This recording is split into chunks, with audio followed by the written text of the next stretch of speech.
Hello and welcome. You found the Social Work Podcast. My name's Jonathan Singer, and I'll be your host as we explore all things social work. In today's podcast, I talk with Dr. Edward Seitz about women in social work. Dr. Seitz gives us a historical perspective of the role of women who were born at or before 1900 in the development of social work as a profession. Dr. Seitz has devoted his entire career of nearly 50 years to child welfare practice, education, and research, the last 41 years of which have been as a faculty member at the University of Pittsburgh School of Social Work, where Dr. Seitz was a full professor from 1978 until his retirement in 2006. He was the coordinator of the school's Child, Youth, and Family Concentration, the coordinator of the Child Welfare Certificate Program, and the principal investigator on at least one federal, state, or foundation-funded child welfare project every year from 1971 until 2006. At his retirement, he was the principal investigator of 9 projects and programs with a total annual budget of over $30 million and a statewide staff of nearly 100 faculty and professional staff. These projects included research, degree and training programs in collaboration with 16 universities and provided over 35,000 days of training annually to 4,000 public child welfare employees and 9,000 foster parents in all of Pennsylvania's 67 counties, as well as baccalaureate and master's degree programs for hundreds of child welfare workers annually. Dr. Seitz taught and advised students at the master's and doctoral levels in the School of Social Work and was also the school's coordinator for a joint Master of Social Work, Master of Divinity degree program shared between the School of Social Work and the Pittsburgh Theological Seminary. This joint program is one of the oldest such programs in the nation. Dr. Seitz was its coordinator from 1968 until 2006. And during his career, Dr. Seitz served on and chaired dozens of boards in higher education and social services, published in diverse areas, provided consultation to numerous states, and was a popular classroom teacher. And I know this from personal experience because I had the pleasure of sitting in Dr. Seitz' child welfare policy class my first year at the University of Pittsburgh School of Social Work. He's a national expert on Title IV-E funding for child welfare services and training. He's also the longest-serving School of Social Work faculty member in the school's 70-year history. Dr. Seitz has received a number of prestigious awards, including NASW Social Worker of the Year in Pennsylvania, 1996, the Bertha Paulson Medal, 2001, the Chancellor's Distinguished Public Service Award from the University of Pittsburgh in 2003, and the Distinguished Alumni Award from the School of Social Work at the University of Pittsburgh in 2004. If you're interested in some of Dr. Seitz's most recent publications or the references for today's podcast, you can find them at our website at socialworkpodcast.com. And now let's join Dr. Seitz as he discusses the role of women in the development of social work as a profession. How did you get interested in this topic? Well, there were a number of reasons. First of all, there were a good number of women in my own family who were interested in university educations or obtained university educations and who pursued careers in the 19th century when that was not a common thing to do. So it was a part of my personal heritage. In addition to that, I had quite a few teachers, mentors, and faculty colleagues who were women of great stature over the years. I've had an abiding interest in the history of social work, and in the policy classes that I taught over the years, it was unavoidable that you would deal at length with issues that hinged on the contributions of women. So women have sort of been a theme in my own life and in my own career.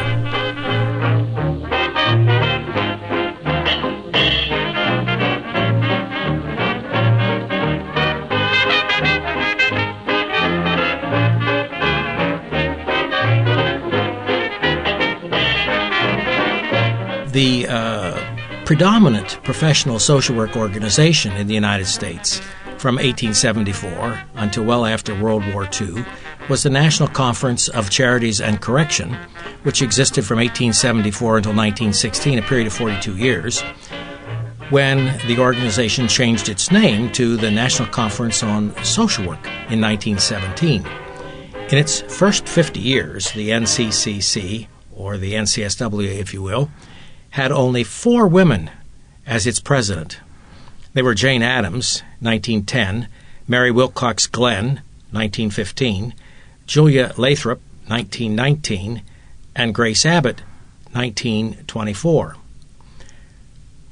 However, the extent of elected leadership in this organization was not an accurate measure of the functional leadership or the prominence and influence or the professional power of women in the profession of social work at the time. In the first 60 years of the NCCC, NCSW, more than 500 different women presented the leading papers at its annual conferences.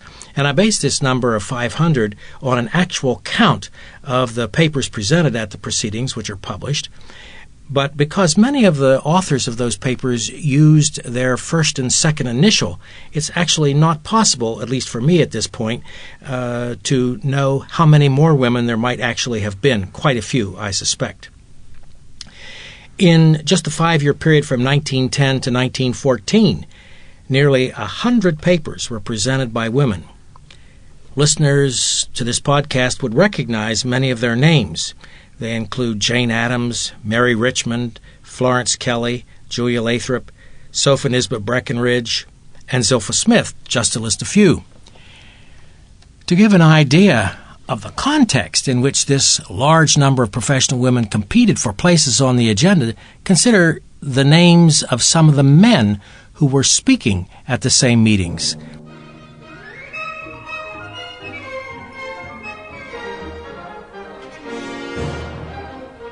These included Edward Devine, an economist and executive secretary of the New York Charity Organization Society and a director of the New York School of Philanthropy, which was the first school of social work, the one begun by Mary Richmond. There was Jacob Riis, a famous advocate for the poor, especially in New York City. Many people would recognize his photo essay entitled How the Other Half Lives. Booker T. Washington, born a slave, became a prominent educator and driving force behind the development of Tuskegee Institute, or Tuskegee University. Homer Folks, pioneer social planner and general secretary of the Children's Aid Society of Pennsylvania. Clifford Beers spent 3 years in the mental hospital and emerged to write the famous book, A Mind That Found Itself, and to devote the remainder of his life as an advocate for enlightened mental health policies and services. Paul Kellogg, a journalist who became the director and principal author of the famous Pittsburgh Survey, the first empirical study of a complete urban environment. Kellogg later served on the administrative staff of Franklin Roosevelt and as president of the National Conference on Social Work. Porter Lee, a pioneer in the development of social work education. Richard Cabot, the physician who instituted medical social work at Massachusetts General Hospital and who was the director of the Boston Children's Aid Society. Charles Birtwell, very familiar to child welfare policy experts. He was the general secretary of the Boston Children's Aid Society and a leading child welfare progressive who worked with Mary Richmond to develop the social casework method that dominated social work and child welfare for nearly a century. Karl Schweinitz, social welfare historian, advocate of sex education, leader in the development of Social Security in the United States, leader in the social work education movement with his wife Elizabeth. Louis Brandeis, Associate Justice of the United States Supreme Court. James Weldon Johnson, poet, playwright, diplomat, attorney, author of the words Lift Every Voice and Sing, the Black National Anthem, the first African-American admitted to the bar in Florida, executive secretary of the NAACP. William Howard Taft, President of the United States. Paul H. Douglas, well-known United States Senator from Illinois. Edward Lindemann, President of the National Conference of Social Work, who advanced social group work methods. So you can see the caliber of the men who were represented in these meetings and on these agendas. For women to be able to be recognized by presenting that many papers, they had to be good. These weren't just tea parties of ladies bountiful or wealthy dilettantes. They were rigorous professional meetings, and the papers presented were carefully screened by peer reviewers. The women of this developmental era in social work were visionary, creative, powerful, politically active, passionate, compassionate, progressive, independent, courageous, brilliant intellectuals, and highly successful advocates for social work in several of its aspects. Well, Ed, you're obviously passionate yourself about these issues, and I'm just wondering, what were some of the things that made these women all of those things? Creative, powerful, compassionate, brilliant intellectuals. You don't have to take my word for it. The published works of these and other women stand on their own today. Their collective work is monumental and covers a vast range. But we could easily conceptualize it, if you will, into several categories.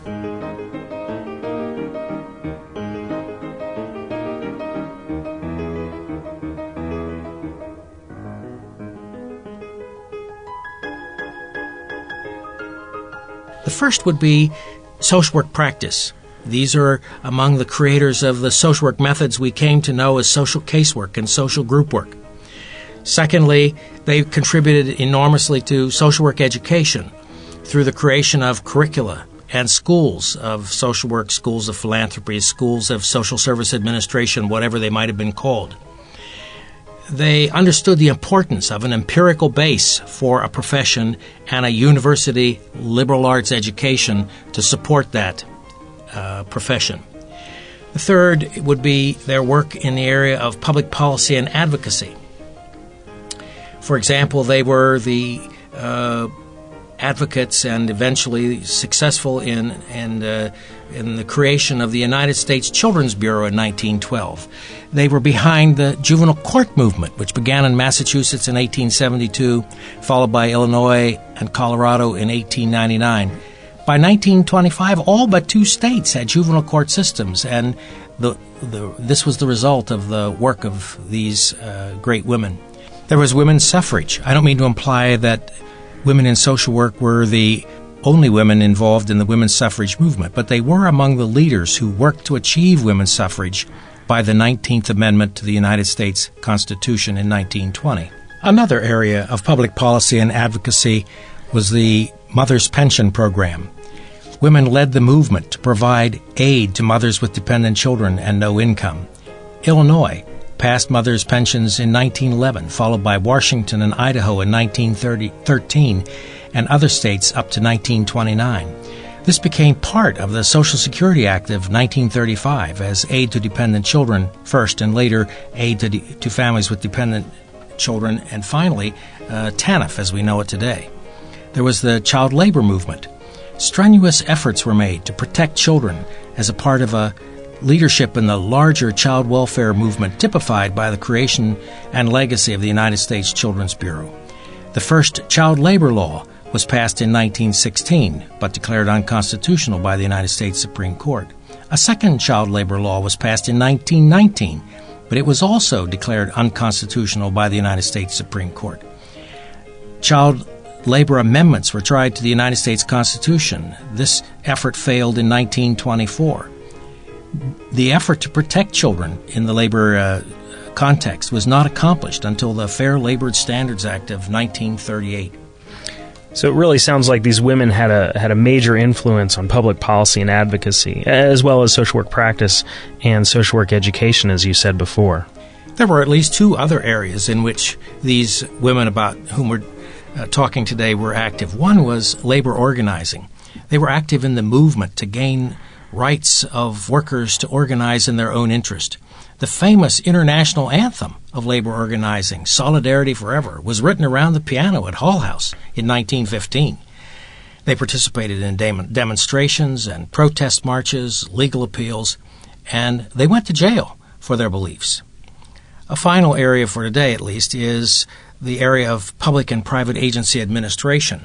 There are countless examples, both of administration and development of curricula for preparing administrators. Schools of social work, settlement houses, children's aid societies, and large government agencies are among the highly visible examples. Indeed, many of these early activist social work pioneers were part of a progressive movement and were involved in the Progressive Party, a strong third political party that stood for liberal economic, social, and political reform. The Progressive Party nominated Theodore Roosevelt for president in 1912. Roosevelt had already been president from 1901 to 1909. These women, who labored so persistently, effectively, and competently, were enormously gifted. Because women were systematically and effectively excluded from the major recognized professions of the day, for example, medicine, law, organized religion, even business, those who wished to pursue advanced education and professional careers instead of traditional homemaking were generally frustrated. Social work became the haven for many of these women and benefited almost beyond description. Social work was created as an independent profession, separate from religion and its charity work, separate from medicine, separate from the courts and the law, for example. It was created as an independent profession to become a driving force for human rights, peace, and social justice.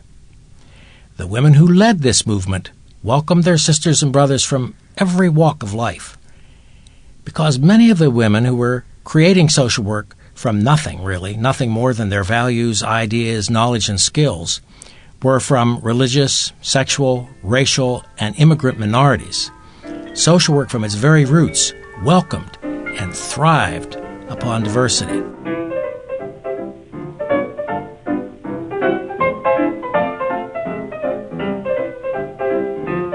It more than welcomed these women. It gave them support, recognition, leadership roles, opportunities to use their considerable and diverse gifts, and celebrated their successes as the successes of all. Some of the early women of professional social work are well known. A few of them have already been named. However, there are other heroines and giants whose names are less familiar. I will concentrate almost exclusively today on women born before 1900 and on important contributors whose names are not household names to today's social workers in the same way that Jane Addams, the first woman to win a Nobel Peace Prize, Mary Richmond, the mother of professional social work practice and social work education, or even Dorothea Dix, advocate for the mentally ill and the tubercular, were. I realize that this podcast is on women in social work, but certainly there must have been men, well-known or not, who were important in the development of social work as a profession. Well, it's true. However, men at the time in social work were in the numerical minority just as they are now.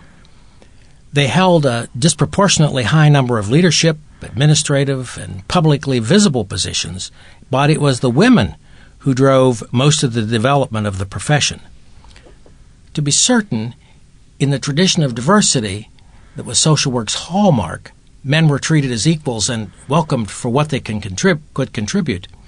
One of the things some of the male leaders could contribute in such a sexist society was entree.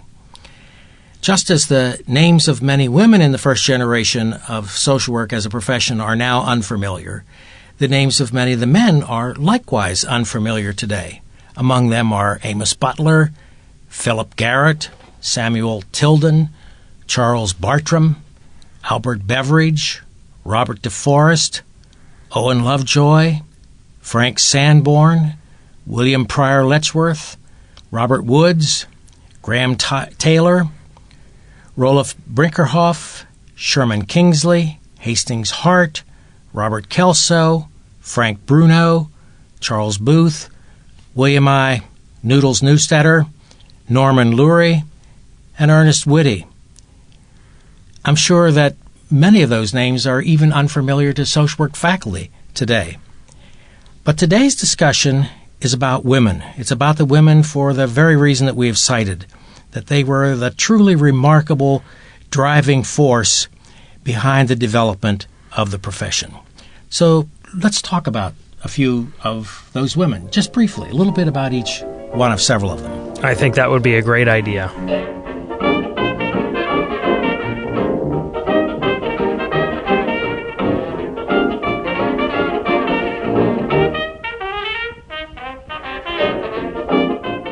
Let's begin with Josephine Lowell. And I'm going to take these in the order of the year of their birth, so you could imagine a little bit how this progresses. Josephine Lowell was born in 1843. Lowell was the first female member of the New York State Board of Charities in 1876. She promoted scientific philanthropy. Her foci were humane and rehabilitative institutions for the mentally ill and correctional facilities for women. She helped found the New York Charity Organization Society in 1882. She was the first president of the Consumers League, founded in 1891 to protect girls and women from exploitation in the workplace.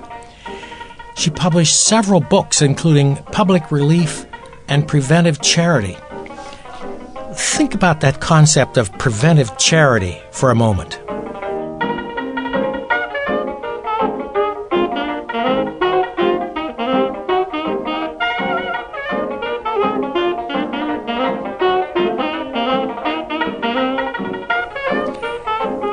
There's Zilpha Drew Smith. Smith developed the method for the charity organization society we all now know as friendly visiting. She was General Secretary of the Associated Charities of Boston and promoted systematic screening and investigation of applicants for relief. She helped Mary Richmond develop a similar program in Baltimore. In 1888, she founded the first social work discussion group. And that, Jonathan, should be a podcast all by itself, the history of the social work discussion group. We won't go into that today. We'll do that some other time. She was so committed to the profession of social work that she left practice to found a School of Social Work in Boston in 1904. She was its associate director from 1904 until retirement in 1918. She also helped shape the mother's pension legislation we mentioned a few minutes ago. She wrote Deserted Wives and Deserting Husbands in 1901. That has a rather contemporary ring. Julia Lathrop, daughter of abolitionist parents. She began her work at Hull House in Chicago and helped establish Chicago United Charities, the forerunner of today's United Ways or United Campaigns. She was primarily responsible for passage of the Illinois Juvenile Court Law in 1899 and founded the first mental health clinic for children. In 1912, she became the first director of the new United States Children's Bureau, a position she held for 12 years. She was also active in the women's suffrage movement and served as an advisor to the Child Welfare Committee of the League of Nations. Martha Beatrice Potter Webb. Born in England, Potter worked in her father's business as a young woman and later applied those business and administrative skills to her work in the Charity Organization Society in London. She concentrated her efforts on poverty and particularly how to alleviate it. She met Sidney Webb, a leader of the Socialist Fabian Society. She wrote her first book at age 29. With her husband, they founded the London School of Economics, where Edith Abbott was one of her students. She wrote hundreds of influential books and articles in which she addressed gender discrimination, promoted empirical research as a basis for public policy, and advocated a larger role for government in addressing social problems such as poverty through economic policy. She's interred in Westminster Abbey. Now, Ed, I have to interrupt. Is this the same Beatrice Potter that many of us are familiar with? No. That's a topic for another day and not the same Potter. Okay, all right. Just wanted to check.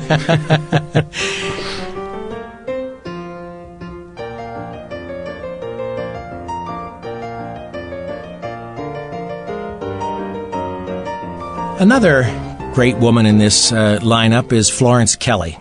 Kelley was a lifelong crusader against child labor, sweatshops, protection of women in the workplace, and workplace safety for all workers. She was once director of the National Consumer League founded by Josephine Shaw Lowell and was among the successful advocates for the creation of the United States Children's Bureau to protect children and advocate for their interests in every sector. She had a law degree, something almost unheard of for a woman at that time. Ellen Gates Starr, co-founder with Jane Addams of Hull House in Chicago, with its dual purpose of providing for those in all kinds of need in the community and also to provide an opportunity for careers for women shut out of the other principal professions. She was a teacher before founding Hull House, so it was she who was responsible for many of the cultural, artistic, educational, and related activities at Hull House, such as reading clubs and language classes. Gates was very active in the labor movement and was frequently found on the picket lines. She also fought brutal treatment of strikers. She was a prolific author. Mary White Ovington. Ms. Ovington was one of the two social workers among the original co-founders of the National Association for the Advancement of Colored People, the NAACP, in 1909. Her parents were also outspoken abolitionists. She was the author of powerful books about the prevalence and evils of racial discrimination in the United States. In 1910, she became the executive secretary of the NAACP and served in various capacities there for 38 years, retiring from the board of directors in 1947. Lillian Wald, founder with Mary Brewster of the famous Henry Street Settlement in New York City. She was its director for 40 years and dedicated her efforts to child welfare and public health. She was a partner with Florence Kelley in proposing and successfully campaigning for the creation of the United States Children's Bureau in 1912. Mary Parker Follett. Follett began her career working in a settlement house in Boston. She championed vocational education and recreational after-school activities for children and youth. She was successful in having the Boston Public Schools open for tutoring, recreation, and other activities after normal school hours. How contemporary is that? It's very contemporary. I'm listening to you say that, and I think, well, that sounds exactly like the programs that people really fight hard to start these days. This woman was born in 1868. We're talking turn of the 20th century. Follett published and held numerous appointments to important public and civic boards and commissions.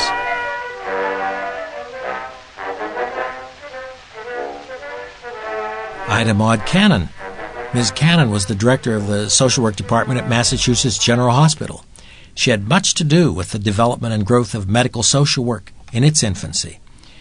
She also developed community health programs, established a psychiatric outpatient clinic, and led the first committee on social work in a medical school. Cannon founded the American Association of Hospital Social Workers, later known as the American Association of Medical Social Workers. Jeanette Rankin. Jeanette Rankin graduated from the New York School of Philanthropy, Mary Richmond School, in 1909, after which she worked as a social worker until she ran for the United States House of Representatives in 1916. She became the first woman elected to the United States Congress in 1916, even before women could vote. Imagine getting elected to the United States Congress in that context when no woman could vote for you, only men. It's amazing. She was a suffragette, a pacifist, and fought for progressive legislation for children. She regularly applied her social work knowledge to national problems and their solutions. After her service in the House of Representatives, she was defeated in a bid for a seat in the United States Senate. However, she was later re-elected to the House. She lived long enough to campaign actively against the United States' involvement in the Vietnam War. Quite a career. Julia Jessie Taft, usually referred to as just Jessie Taft. Dr. Taft was the founder of the Functional School of Social Work, based upon the work of Otto Rank and his will therapy. Though the functional school of thought in social work was always a small minority and took strong hold in only 3 or 4 schools of social work, it can be said in some ways to be the forerunner of today's short-term therapy approaches. Taft was director of the Child Study Department of the Children's Aid Society of Pennsylvania and a faculty member of the University of Pennsylvania School of Social Work for many years, where her colleague Virginia Robinson was a partner in the development of the functional approach. Frances Perkins. Frances Perkins was the first woman to serve as a member in the cabinet of a president of the United States. She was appointed Secretary of Labor in 1933. Perkins had lived at Hull House in Chicago and held many public policy and leadership positions in the state of New York concerning labor, worker safety, and industrial hazards and conditions. She championed minimum wage, unemployment compensation, and child labor protections. She also was a prolific author. Mary Antoinette Cannon. Mary Cannon also worked to develop medical social work in Boston and Philadelphia, where she was the director of social work at the University of Pennsylvania Hospital. She specialized in the field of tuberculosis, but also advocated courses in psychiatry for students in schools of social work. She helped found the Social Service Employees Union, which of course still exists. Bertha Capon Reynolds. Bertha Reynolds participated in the historic Milford Conference in 1928. The Milford Conference gathered to address the question of whether social work was just a number of technical specialties or perhaps a unified profession with a common knowledge base and common values. Reynolds became the associate director of the Smith College School of Social Work, where she served from 1925 until 1938. However, at that time, she was asked to leave the school because of her efforts to unionize workers and improve working conditions of the poor. She wanted social workers to become more politically active. Unfortunately, after the Smith College action, when she was only 53 years of age, she found it very difficult to get another position in either social work education or social work practice. It seems like there was a shift over time, even though we're only talking about women who were born 40 years or so after the first woman that we talked about, Josephine Shaw Lowell, that there's increasing specialization of these women, increasing success in the political arena. And then with Bertha Capon Reynolds, it's the first example that we've talked about where a woman within the profession of social work herself was having a hard time finding employment after advocating for the rights of the poor and disadvantaged, those that the profession of social work traditionally advocated for. That's true, and you're going to hear some more examples of that as we go along. I'll try to remember to bring a couple of those names together closer to the end so we can think about that. But it's an experience, or their work is a demonstration not only of all their competencies, but of their courage. There's a great deal of courage that it takes for a woman at the turn of the 20th century to put her life on the picket line and go to jail, or to sacrifice a career, really, for the poor, for other people, for people who don't know her. Well, there's Anita Williams, who is believed to be the first African-American Roman Catholic social worker in the United States. She worked in a variety of parishes, social agencies, and public boards in Baltimore. Part of the significance of Williams' career is that this, of course, was taking place in a southern state. And there were plenty of people alive at the time this was going on who had even participated in the Civil War and who were very, very aware of the dividing line, the Mason-Dixon line that divided North and South. Yeah, because she was born in 1891, That's right. Which was just less than 30 years after the end of the Civil War. Right. Young people who fought in the Civil War as teenagers were in their 40s and 50s at this point. So this was a remarkable achievement. Yeah. Grace Coyle. Dr. Coyle was a leader in the movement to employ group work in social work and to put it on a research base. She worked in settlement houses and taught at Case Western Reserve University School of Social Work. She was the president of the National Conference of Social Work and the Council on Social Work Education. She was also a prolific author. Gordon Hamilton was a major figure in the development of social casework. However, she was also a leader in the development of social administration and consultation as legitimate social work methods, way ahead of her time. She was the author of Principles in Case Recording. That was the gold standard for more than a generation on that topic. She was also a leader in the diagnostic social work approach, the alternative to the functional approach, which was taking root at the University of Pennsylvania, and advocated for the diagnostic approach from her base on the faculty of the New York, now Columbia University School of Social Work. Later in her career, she became editor-in-chief of the Journal of Social Work, the journal Social Work. In fact, she took that up as a retirement job. After she retired from the faculty, she became editor of the major journal in the field. Jane Hoey was a close associate of Harry Hopkins. Harry Hopkins was one of Franklin Roosevelt's closest advisors and a major architect in the New Deal. Hoey focused on public health and standards for public welfare administration. She was also president of the National Conference on Social Work and the Council on Social Work Education. Marian Hathaway. Dr. Marian Hathaway did her master's and doctoral work at the University of Chicago under Sophonisba Breckenridge and Edith Abbott. She practiced social work in several states and in the United States War Department during World War I. In 1932, she joined the faculty of the School of Social Work at the University of Pittsburgh as a professor of social welfare. She taught there until 1951. She was also the executive secretary and later the president of the American Association of Schools of Social Work and a member of the executive committee of the National Conference on Social Work. Dr. Hathaway was a highly visible victim of the communist witch hunt mounted by Senator Joseph McCarthy. It was charged that, and I quote, "she teaches in her classes that there are poor people in America," end of quote. While that may sound far-fetched to us today, it was all that was required to ruin a career in the late 1940s or the early 1950s.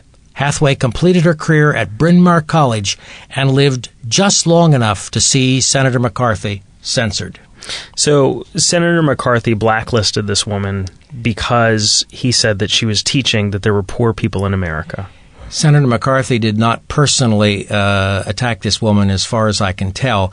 It was the far-flung tentacles of his witch hunt which reached into her professional life. People would report to the committee which McCarthy chaired the names of suspects, and a judge in Allegheny County reported this to her, and of course it was immediately brought to the chancellor of the university, and a great debate and what have you ensued. But it, for all intents and purposes, ended her career, and she died young very shortly thereafter, probably broken in some respects by this exposure.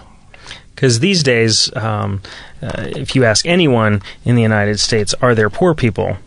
They would say, well, of course. I mean, it would just be it's a non-starter. Now, the reasons why people are poor is certainly up for debate, but to go into a classroom and say, yes, people live in poverty is just a given.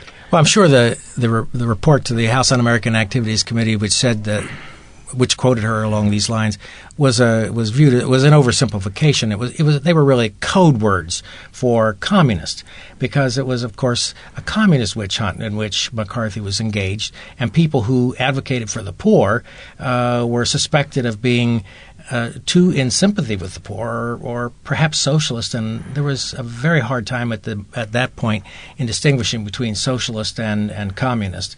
They were all sort of rolled into one, and Marian Hathaway became one of its victims, one of its social work victims. Charlotte Toll. Toll worked in the children's aid societies and child guidance agencies of her day. She had a long career at the University of Chicago as a faculty member in social work, and two of her most famous books were probably reprinted more than almost any other early publications in social work. They are Common Human Needs and The Learner in Education for the Professions. Harriet Bartlett.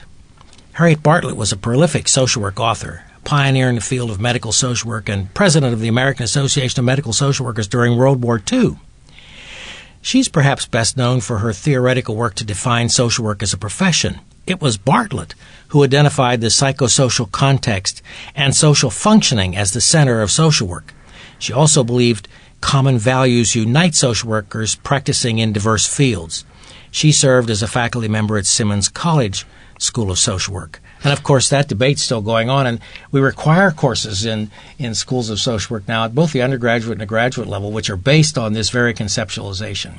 So if she was the one who identified the psychosocial context and social functioning, what were people teaching before then? Well, they were teaching some of the same things, but the concept... first of all, what was going on at the time was a debate of what distinguishes social work from, say, psychology. Of course, Sigmund Freud was a prominent figure, and the diagnostic school of social work, the predominant school of thought which undergirded teaching in schools of social work, was psychiatric in nature. So there was a great debate afield to try to distinguish what makes social work special, what makes it different, what makes it distinctive as a profession. And it was that debate which Bartlett was addressing, in which that question which she was trying to answer. And so she answered it by saying, this is the particular social work concept of people's problems and how to help people. Today we talk about person in context, right? And that's what this is all about. This is the roots of person in context. This is the person in context. This is Harriet Bartlett. Harriet Bartlett, an important person to know. Yep, and one that I was not familiar with. Well, let's talk about just a couple more. Okay, Mary Switzer. Switzer served as the administrator of a number of major federal agencies from 1934 until 1970. In the United States Treasury Department, the Public Health Service, the Office of Vocational Rehabilitation, and the Social and Rehabilitation Service Administration. Currently, the main office building of the United States Department of Health and Human Services in Washington is named for her, the Switzer Building. As a parenthetical, I would just say that my first federally funded grants as a young faculty member were from Mary Switzer at the Social Rehabilitation Services Administration. Ina Bell Lindsay. Ina Bell Lindsay was the dean of the Howard University School of Social Work for its first 22 years. Dr. Lindsay earned her Ph.D. from the University of Pittsburgh School of Social Work in 1952. Lindsay was a strong advocate of social justice and a close colleague of the well-known sociologist E. Franklin Frazier. Evelyn Mabel Burns was among the primary authors of the original Social Security Act. She taught at Columbia University School of Social Work for 39 years and wrote hundreds of articles and books. Among the many national public appointments she held was her service on the President's Committee on Economic Security in 1934. Her career focused almost exclusively on public social welfare policy, on which she was one of the elite experts of the era.